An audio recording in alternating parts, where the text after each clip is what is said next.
We'll guide you through how to recover deleted TikTok videos. If you find this useful, then consider subscribing and liking the video. Here we are on TikTok. So perhaps you accidentally deleted a TikTok video or you purposely did, and now you want to go and recover it.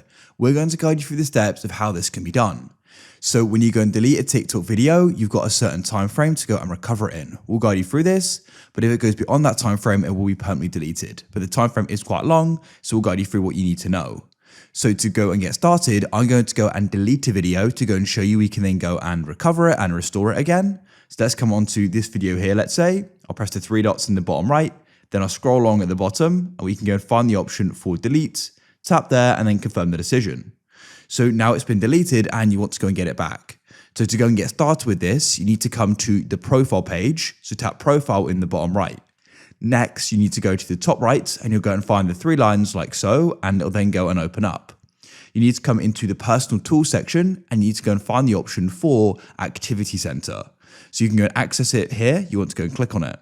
If you can't see it there, you can go into settings and privacy. Then you want to go down here into content and display and you can go and find activity center here as well. So there's two places you can access it.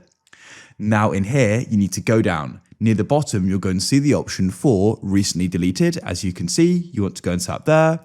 Now you'll go and see the posts that you've recently deleted. At the bottom of each post, you'll go and see how many days left before they're permanently deleted.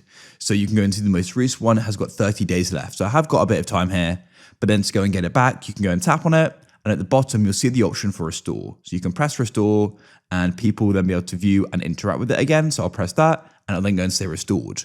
Now, if I come and return to my profile, you go and see, I need to go and refresh. It should now be back. As you can see, if you found this useful and want to see more guides like this, then please consider subscribing and liking the video. I look forward to helping you again.